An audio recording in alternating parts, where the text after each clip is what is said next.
Hey, KYZA. Hey, How are you? I'm very well, thank you. How do you do? I'm good. I'm good. So, our friends at Intel reached out to me and they wanted me to art direct a vehicle in the digital world. So, I thought about you right away. In the past, we've worked together in that you've built a car in the digital world and it actually was built in the real life. And that's when I was able to photograph it. And that's how we've worked together. You've helped me with my SEMA cars. This time, we're going to do like a what if project, right? So, my most iconic build would be my 1972 40Z. I bought that when I was 21 years old for $3,000 and I built it into like a time attack, into like a street, modern interpretation of what a 240Z should be. But what if I went crazier? In a different universe, I might have turned it into a drift car and I might have shipped it all over the world to drift the most iconic tracks. And when I think about iconic drift tracks, there's no more iconic than Manami at Ibisu with the jump drift. Even if I wanted to do this, it would be impossible because guess what? Manami got demolished a couple years back. It's just like this rally course now. And I actually had a chance to see it up close and personal. And it actually kind of brought a tear to my eye because it's something that I've always wanted to see in person. With the help from Intel, MSI, and Adobe, if we work together, we can create this in the digital space. I can art direct it, and you can go as crazy as you need with the 240Z. And you can also build the track in the digital world, what it was like back then. I love the idea. I don't think it's been showcased before. That process as well from start to finish. So, I imagine rebuilding your car in 3D, let's say in two stages. So we could rebuild it as it is now, as you see it, as you have it. And then we can also showcase, boom, a new version. Maybe inspired by some of your own personal inspirations for the car, or even race cars that you've shot in the past, or that they inspire your movements around the car. Like there's so much to kind of play with there, but also getting to showcase, I think, that development and process. We're actually going to meet up for SEMA soon. You're going to be in LA after SEMA. Why don't we talk about it at my shop and then kind of figure out the project a little further from there? Yeah, that sounds great. That sounds awesome. Awesome. Yeah, that's going to be a lot of fun. Cool. See you soon. See you then. 4 to 6 weeks later. I saw you every day for like 3 seconds. Yeah. At a time, but for like a lot of times. It's the SEMA way. Yeah, it is. Now we're actually here to talk about this project. Yeah. You guys know I'm a big diecast guy. This is like the big little right here, right? This is the little version. This is the real Hot Wheels version, and that's the actual big version. And the way you can tell is the license plate. It's the same license plate. Wow, cool. A lot of detail, right? That's awesome. Yeah. When my R32 got made into Hot Wheels, I was thinking like, that's cool. What's next? Well, this is what's next. Ooh. Oh my God. So, this, first time ever I'm showing this on camera. God damn. This is essentially that, my real orange bang. But if this was built, this is like a different dimension or like a different universe. Just look at the detail, okay? That's amazing. Look at the detail. Look at the over fenders. So this is a really cool project and a really cool concept that my buddy June, who does a lot of work with Mini GT, he thought about this. He's like, hey, Larry, wouldn't it be cool for you to make your car into a 1/64 scale model, but it happens to be the craziest version of it in a different reality? And essentially, this is what we're doing with this project. In a different reality, the Ibisu track didn't get demolished. And in a different reality, I went a different direction with that build. Yeah, you did. and I went crazy, and I made it into a drift car, and I went so crazy that I shipped it to Japan. And I actually had a chance to attempt the Evisu drift jump. Yeah. I learned drifting too late, a couple of years too late, you know, should because learn drifting, they demolished it, I think, even before I started turning a wheel in a drift car. Really? Yeah, That's sad.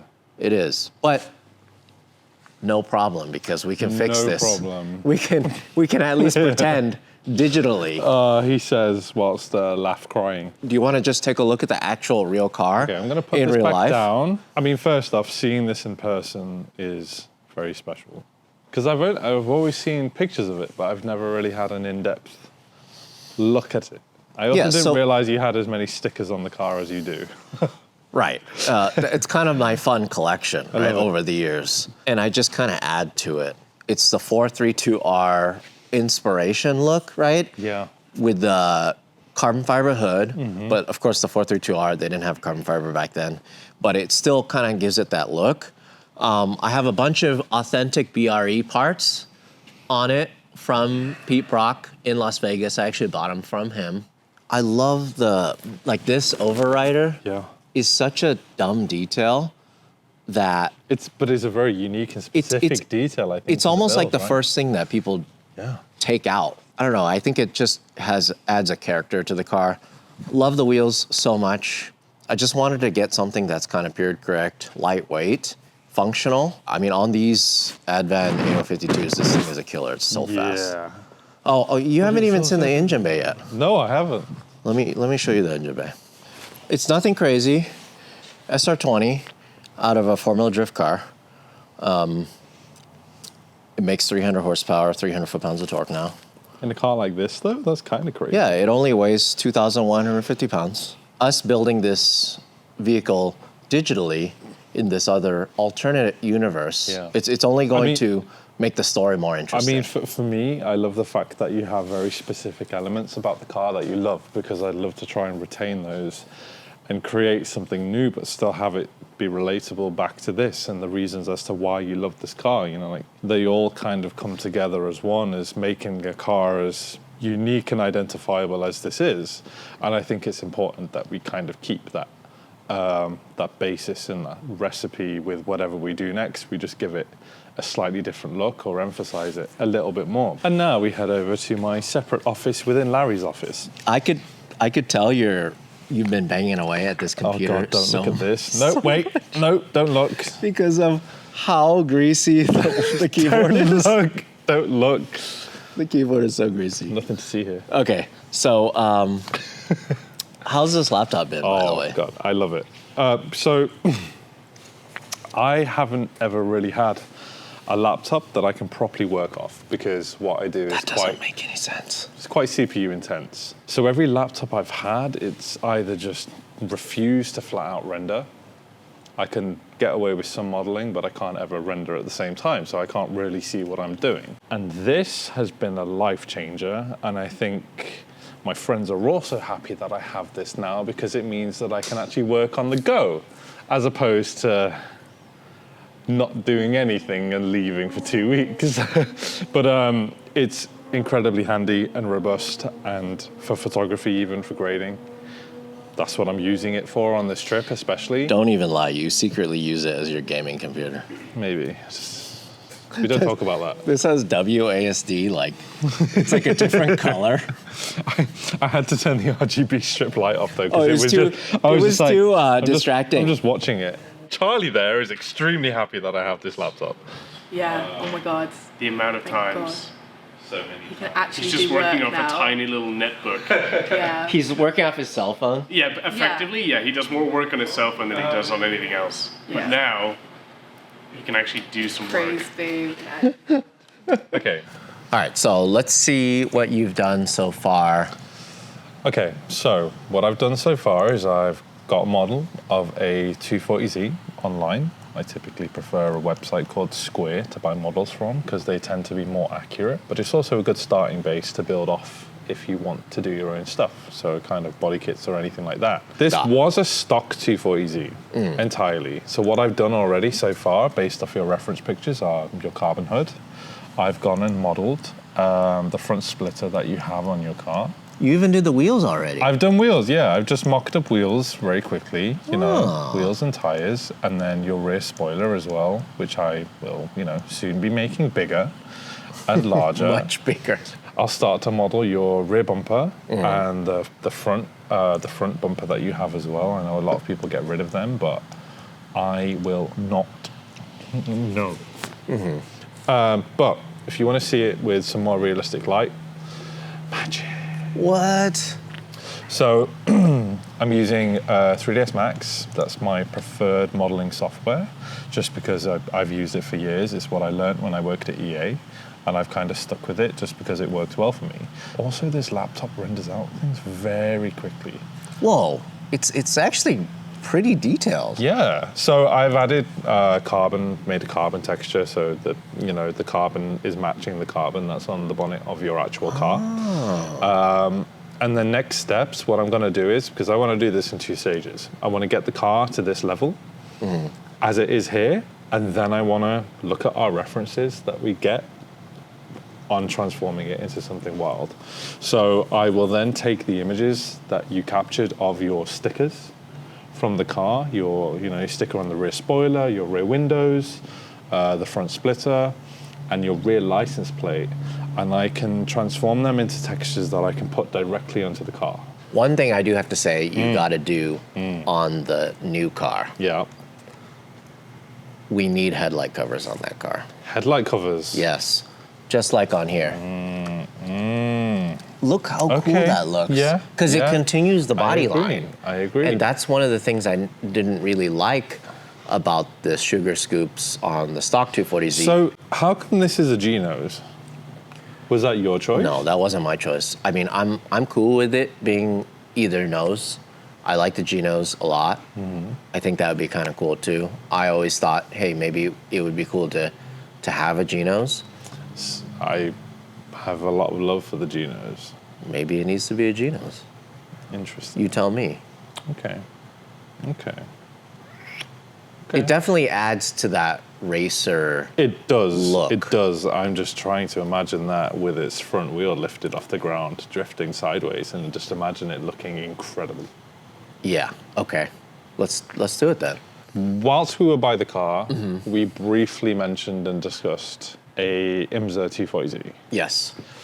So I'm just going to remind myself of what that looks like, because I feel like. Yeah. So like that is the one that I shot. That's actually my picture. In the Wow. picture. Okay. But that's the Camel GT. A buddy of mine actually owns that now. It's just but so good. Look at so good, right? And Okay, it's so I'm simple. gonna It's open just this- big, solid, pastel colors.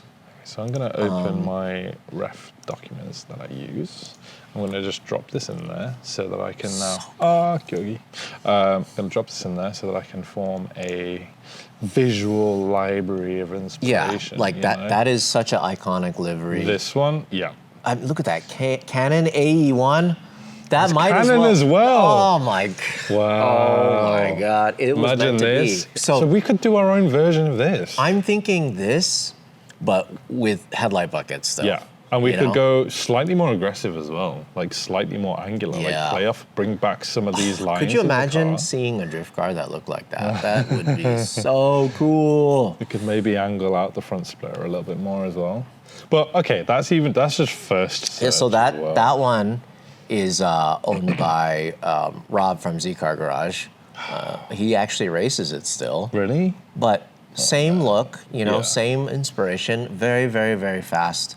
This reference is great. That's a good looking machine. Yeah, I think this is a good start. We have some good reference photos that give us a little bit of inspiration of what I think. And I can add my own touches to this as well. You can already see the distinction between these two cars here. So even just having fun and kind of building off this, bring the lights back into it, but the kind of almost blended looking ducktail that you have there There's a lot to play with on that rear. We could even have the ducktail kind of form earlier on from the side of the fender and arch back. Because if this was a drift car, it might be cool to have smoke, you know, kind of, you can imagine smoke kind of leaving. Next time, this may look a little bit different. Okay, I can't wait to be surprised. Oh, it's going to be fun. I'm looking forward to it. I'll see you on Zoom. I'm going to fall. Hi again. It's me. Yeah, it's been a while, so I know you've been busy. Sorry, I've been so slammed. I haven't been able to keep up with what you're doing. That's fine. It's been chaotic for both of us, I think, especially after the US. Having the ability to work on an MSI laptop that is running Intel hardware makes a huge difference. And it's not something that I'm typically used to, honestly, because I work on a desktop. And having a portable desktop replacement is extremely helpful because it means that I can work on the go.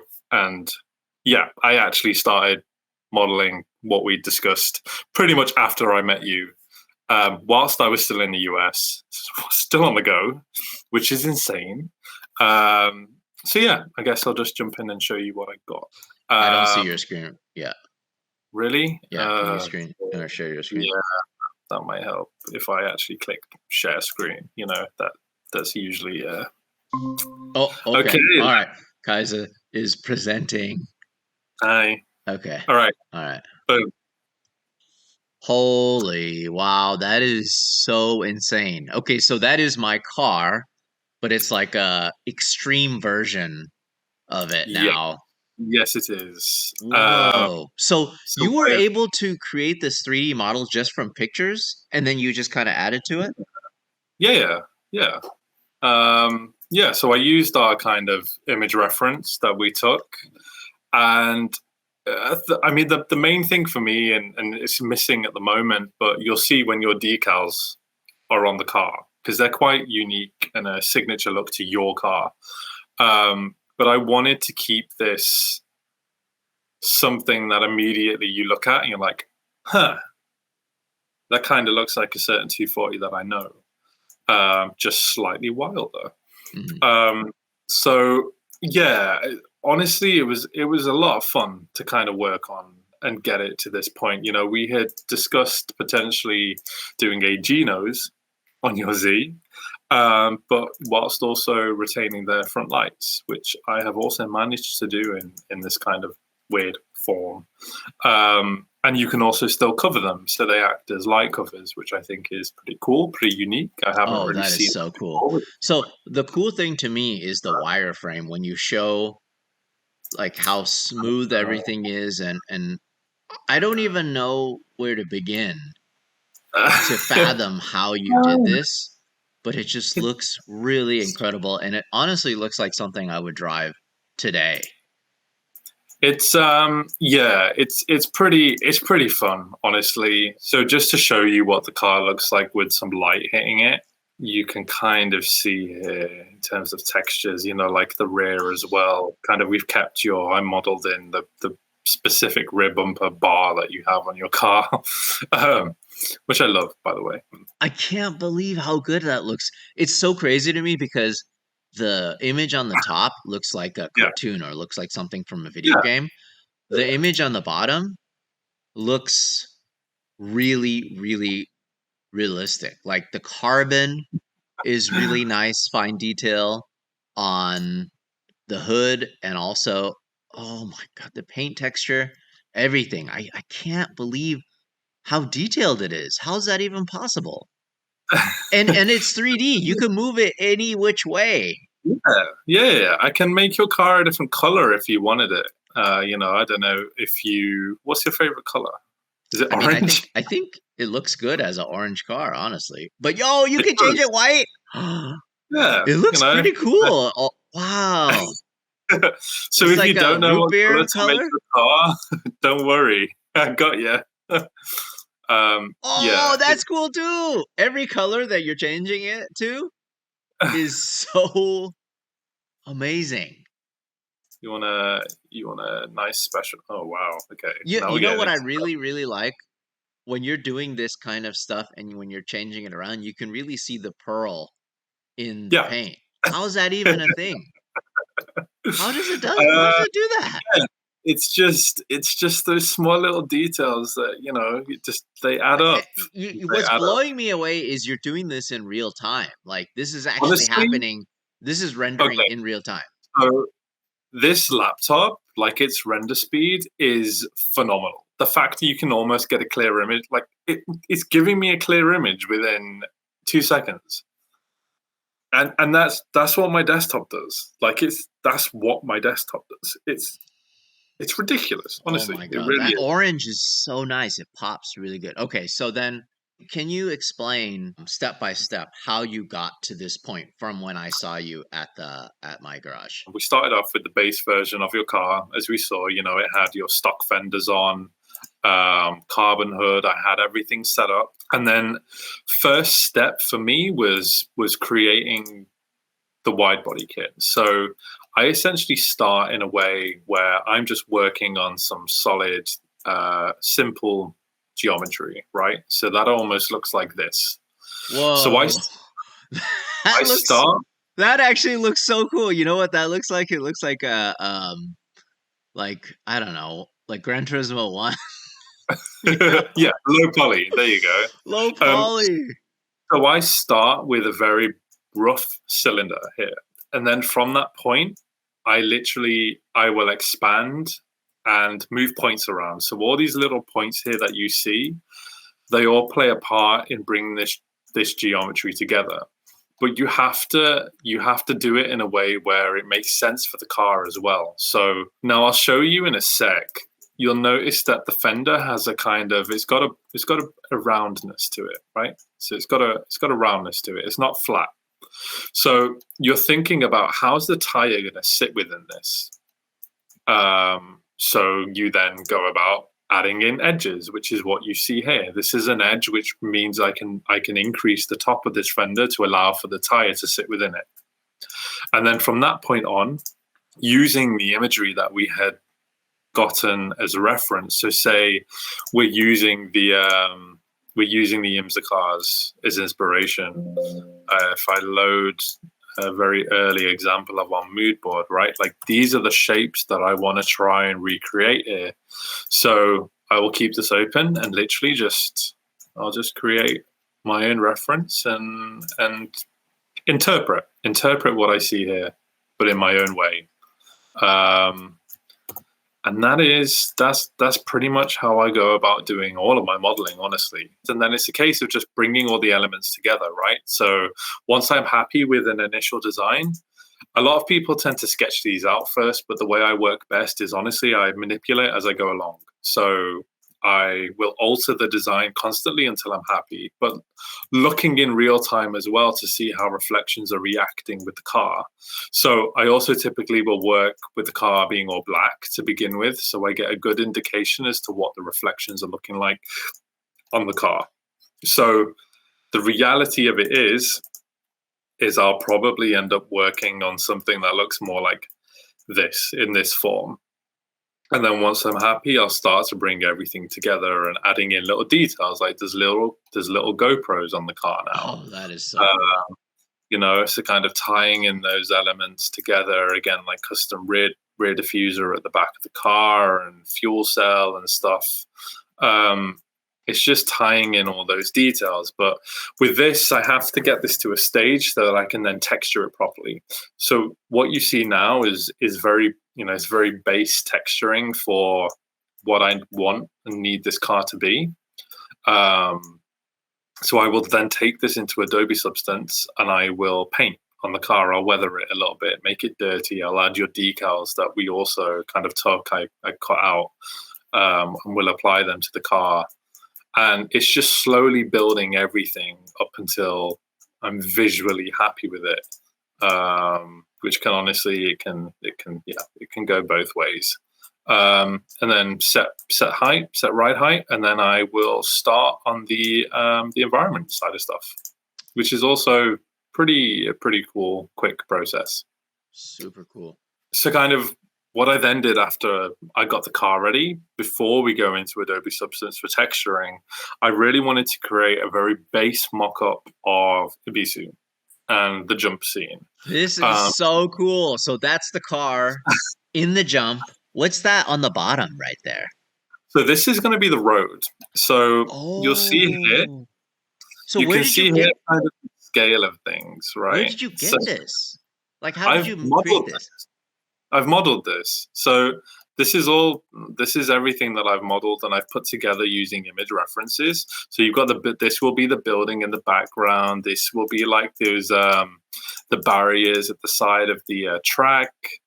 Then we've got more barriers in the distance. But what I've done is I've set these up on mountains that will basically be covered in grass and tree textures and barriers.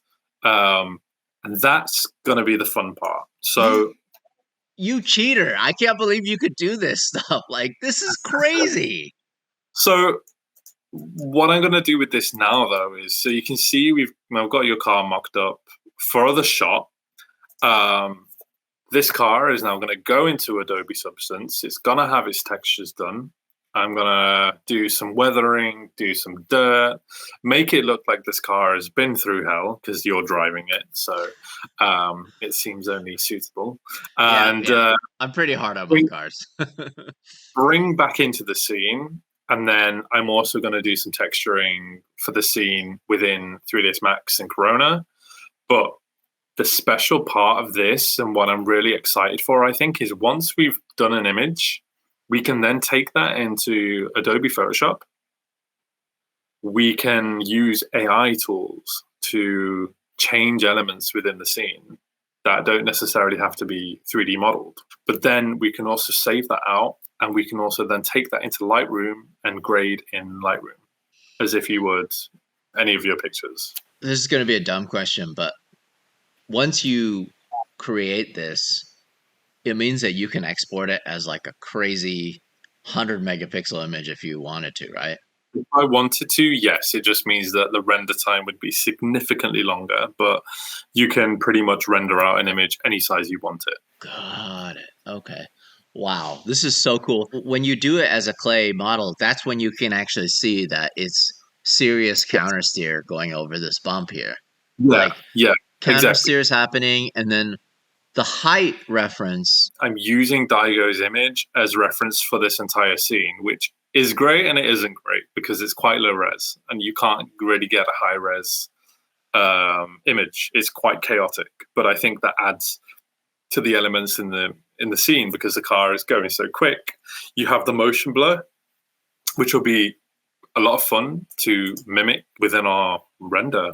Because I can basically emulate those camera settings for the car movement and get a similar, like panning shot, motion, zoom. I just couldn't imagine the control you have. Like, that's what blows me away is we're so limited in the real world here trying to photograph these cars.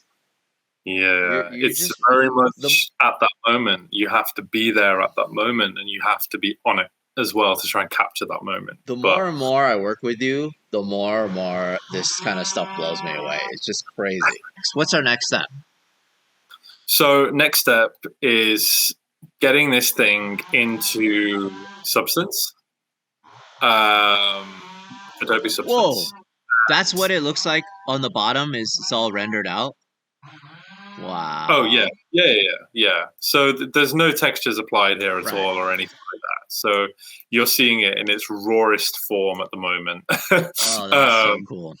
We'll be taking the car into Substance, texturing it, putting your decals on the windows and making the car look more like yours, identifiable to you.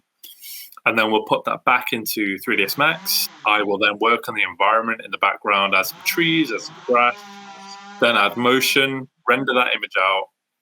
Into Photoshop it goes, play around with AI, and then into Lightroom, do some grading.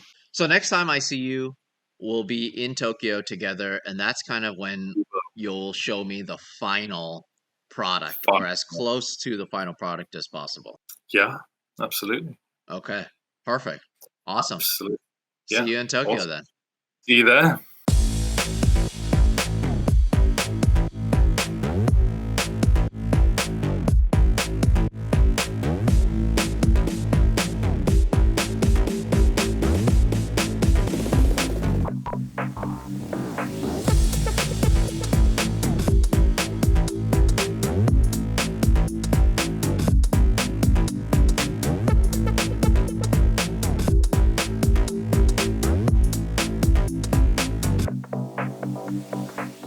And within Photoshop, no doubt, it's quite difficult to use AI and not be blown away and almost terrified by the results. But I'm a big believer in using new software and new methods of creation to enhance a workflow. And this project really enabled me to experiment with Photoshop's AI capabilities, typically used to remove a background or change a background or even extend an image.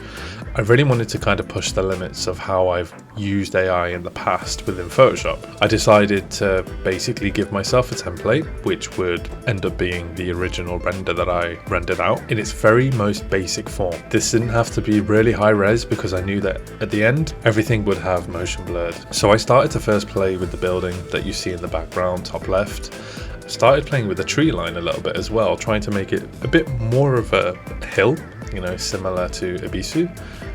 And I'm very, very, very impressed with the results. This was genuinely a lot of fun, just even playing with how branches form, just small prompts, seeing what it does if I add in concrete blocks, changing in kind of foliage on the main hill, into the background as well, creating masks, trying to play around with adding in photographers as specific elements. AI, it did this in the very AI way. It did them maybe too small or too big. But honestly, when I did the spectators stood on the hill, that was super impressed. Super impressed. It even kind of added in the kind of the fencing, which was ridiculous to see. But that was honestly enough. That was all I needed to then have that blurred in the background. I'm genuinely very, very impressed. And I think that this method and usage of AI is quite revolutionary when it comes to certain jobs like this, specifically concept art, but also now in creating certain scenes. And I find myself using it quite a lot as well.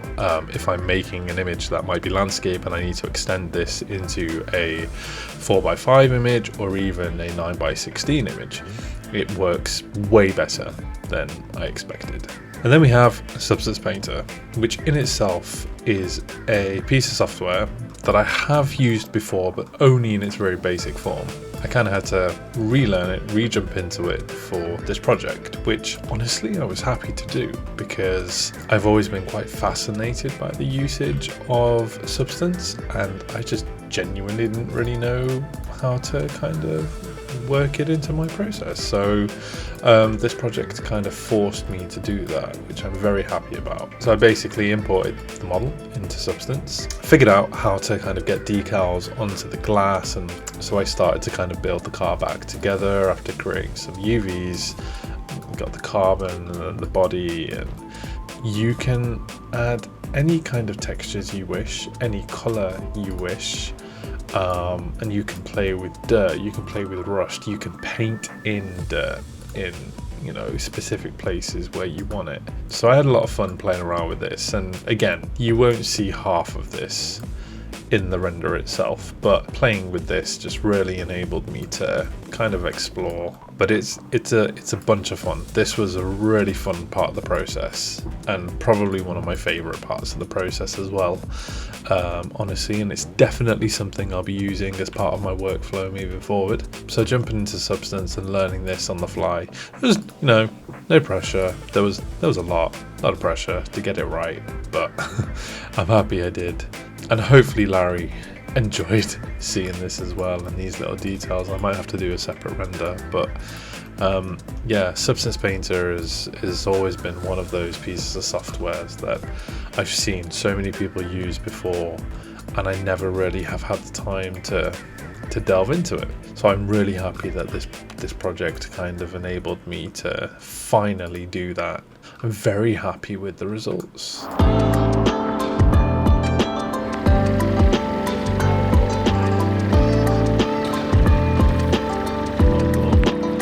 You want to talk about a flex? This is something else. So we are at the Tokyo Underground Above Ground meet. This year, the meet is actually on the roof of a parking garage. It is in the middle of Tokyo. We have Tokyo Skytree in the back behind this building. I had a chance to get a couple shots of that. But I have my Bayside Blue R34 GTR here with Type S LED underglow to match the MSI Intel powered laptop that KYZA is on right now. He's using the best table And then our friends at Nissan were very, very kind to let him borrow this R35 T-Spec, which is pretty much like it's the ridiculous. coolest, the best cheater car ever. It's the first GTR I've driven. This is the cool thing about working with KYZA. It's like an international affair. You know, we started this project when he was in the UK, I was in LA. You know, we worked on it more in Las Vegas, then we worked on it more in LA, and then he worked on it back in UK. Now we're in Japan, and this is actually where we're finishing this project. It is. So you're actually gonna show me the final finished version. All right. And I'm so excited for you to see it. I'm so excited for you to see it. I'm really excited. Yeah. I love the fact that you're using my wing as a table. Oh yeah, I had to turn the lights off. I know they don't match your car at the moment, but they will come back on. It's just I'm saving your battery at the moment. Okay, all right. So let's check it out. All right. Are you ready? This is without a doubt. This is ready? legitimately the first time I'm seeing this. Okay. I'm speechless now. It actually looks. Wait, what? The windshield is dirty and stuff? Mm-hmm. It's like I went off like I actually do, like I normally do when I'm drifting. Well, I had to make it look a little bit like a drift car and that you drive it. So. Okay, Charlie's over here. Can you just hold this so I can hug KYZA? This is so awkward. Dude, this is what it's like to hug KYZA, okay? Thank you so much. This is so crazy. It's my absolute pleasure. Honestly. What a great project. What a great ending to an epic project. It's been a lot of fun. And I've also learned a lot of stuff on the way, honestly, like using Adobe Substance for all the detail, all the dirt, everything. You could really all the zoom grime. in quite a bit. Yeah, your decals are on the car as well. Now, this angle, you couldn't really see it, but your decals are all on the car in the correct place. It's like all rock, sorry to interrupt you, but it's all like rock chipped up and everything. Yeah. This is all chipped up and the glass. You can imagine that you've left your car at Ibisu, you've gone back for a bit and it's weathered up a little bit. Yeah. And I did a few different breakdowns of it as well. So if this will let me, 1 second, I'm just gonna start from the beginning. Whoa, what's that? So that's the clay model? This is everything that's 3D, that's the clay model. So that's what everything looks like without Photoshop in it, pretty much. So if I do this. Whoa! That's a half and half screen? Yeah. Oh, that is so cool. Okay, and then I also did, so that's kind of an authentic copy, right? Uh-huh. So you'll see the raw render that I did here. Oh, wow. So this is what came out of software. So I built everything in 3D here using 3ds Max and Adobe Substance.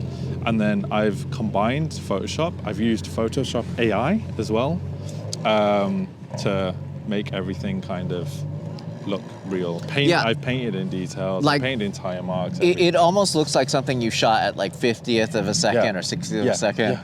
And I'm coming full bore around here. Whoa!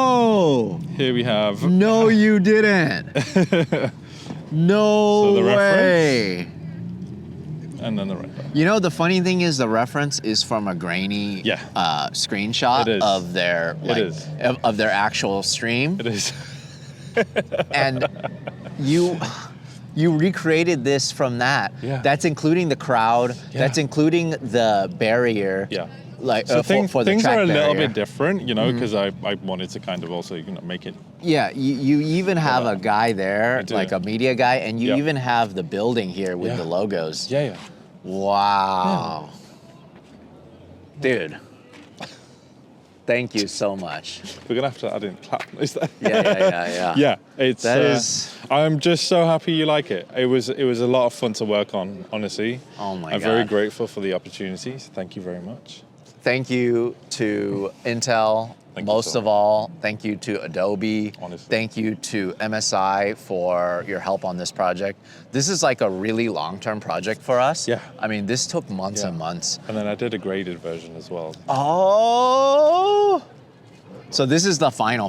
This is final. You've got one authentic where there's no grade on it. And this is like if I was to do it now kind of thing. So then, as you guys could see, cars are showing up to the cars are Tokyo defo showing up, underground meet. So KYZA and I are actually going to go and shoot We're gonna and go enjoy and the meet. Yeah. And we're going to become part of car culture. What a world we live in. This is ridiculous. The view as well is it's insane. It's unbelievable. Thank you guys for watching. Thank As you so always, much. see you guys in the next video. Hey, thanks for watching. If you want to support us directly, go to larrychenprints.com. I print and sign every single one of these. This is the perfect gift, or it's the perfect piece of art for your wall.